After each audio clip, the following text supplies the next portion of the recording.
श्री स्वामी समर्थ. स्वागत आहे तुमचं स्वामीनिष्ठा या आपल्या यूट्यूब चॅनलमध्ये. स्वामी कृपेने तुमचा आजचा दिवस शुभ जावो व तुमच्या मनातील सर्व चांगल्या इच्छा पूर्ण होवोत हीच स्वामीचरणी प्रार्थना करते आणि आजच्या या व्हिडिओला सुरुवात करते. रक्षाबंधन हा सण हिंदू धर्मामध्ये विशेष मानला जातो. दरवर्षी श्रावण महिन्यातील पौर्णिमेला मोठ्या थाटात हा सण साजरा केला जातो. त्यानिमित्ताने बहीण आपल्या भावाच्या मनगटावर राखी बांधते, त्याला ओवाळते आणि गोड मिठाई भरवीत त्याच्या दीर्घायुष्य आणि सुखासाठी प्रार्थना करते. यावेळी बहिणीला भेटवस्तू देत भाऊ तिच्या संरक्षणाची हमी घेतो. पारंपरिक रीतीनुसार भावाने बहिणीचे रक्षण करावे यासाठी बहीण भावाच्या हातावर राखी बांधते. पण काळानुसार आता सणांच्या संकल्पना सुद्धा बदलल्या आहेत. आता बहिणी देखील भावाच्या कठीण काळात त्याची साथ देतात, त्याच्या पाठीशी उभ्या राहतात.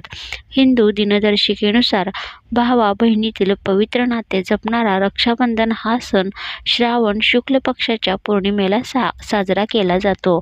मात्र यंदा रक्षाबंधन हे 18 तारखेला की 19 तारखेला याबाबत लोकांमध्ये संभ्रम आहे. त्यामुळे रक्षाबंधनाची यंदाची नेमकी तारीख काय आहे, या दिवशी भावाला राखी बांधण्याचे शुभ मुहूर्त कोणता आणि भद्रा काल नेमका किती आणि कोणता आहे याबाबत जाणून घेऊया. पंचांगानुसार पौर्णिमा 19 ऑगस्ट रोजी पहाटे 3:04 सुरू होईल, जी रात्री 11:55 समाप्त होणार आहे. त्यामुळे यंदा रक्षाबंधन हे 19 ऑगस्ट रोजी साजरे केले जाणार आहे. तर यामध्ये राखी बांधण्यासाठी शुभ मुहूर्त कोणता? रक्षाबंधनाच्या दिवशी राखी बांधण्याचा शुभ मुहूर्त दुपारी 1:30 सुरू होईल आणि रात्री 9:08 राहील. त्याशिवाय प्रदोष काळात म्हणजे संध्याकाळी 6:57 ते 9:10 या वेळेत राखी बांधणे शुभ मानले जाते. भद्रा काळ नेमका किती तास असेल? पंचांगानुसार रक्षाबंधनात राखी बांधण्यापूर्वी भद्रा काळ पाळला जातो, कारण तो अशुभ मानला जातो. त्यामुळे या अशुभ मुहूर्तावर भावाला राखी बांधली जात नाही. पंचांगानुसार रक्षाबंधनाच्या दिवशी पहाटे 5:53 भद्रा काळ सुरू होईल आणि तो दुपारी 1:32 राहील. तर भद्रा काळात राखी का बांधू नये या पाठीमागे कोणती पौराणिक कथा आहे? पौराणिक कथेनुसार भद्रा काळात लंकेचा राजा रावणाला त्याच्या बहिणीने राखी बांधली होती आणि त्याच वर्षी भगवान रामांच्या हातून रावणाचा वध झाला होता. त्यामुळे भद्रा काळामध्ये राखी बांधली जात नाही.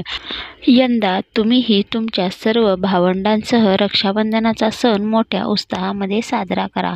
तुमच्या बहीण भावातील नाते प्रेम कायम टिकून राहावे यासाठी रक्षाबंधनाच्या तुम्हा सर्वांना आजपासूनच खूप खूप शुभेच्छा.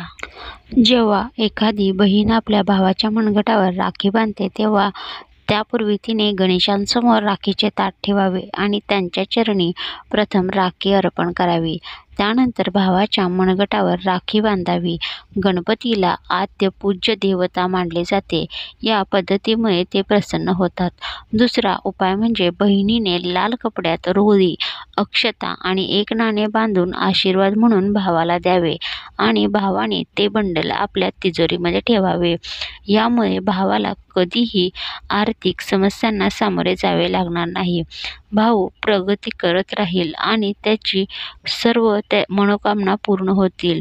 कुमारी मुलींना भोजन द्या. तसेच रक्षाबंधनाच्या दिवशी कुमारी मुलींना खीर खाऊ घातल्याने सुद्धा तुमच्या घरामध्ये त्याचप्रमाणे तुमच्या भावांच्या कुटुंबामध्ये सुख, शांती आणि समृद्धी येते असे शास्त्र मान्य आहे.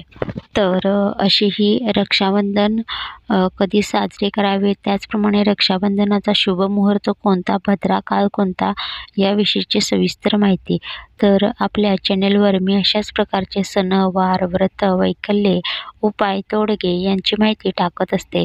तर अशाच प्रकारच्या नवनवीन व्हिडिओसाठी चॅनलला सबस्क्राईब करा. तसंच समोरचं जे बेल आयकॉन आहे त्याच्यावरही प्रेस करा, जेणेकरून मी जे नवनवीन व्हिडिओ टाकते त्या व्हिडिओचं नोटिफिकेशन तुम्हाला येत राहील व तुम्ही माझा कोणताच व्हिडिओ मिस नाही करणार. तर झालेली सेवा श्री स्वामी समर्थ महाराजांच्या चरणी रुजू. श्री स्वामी समर्थ.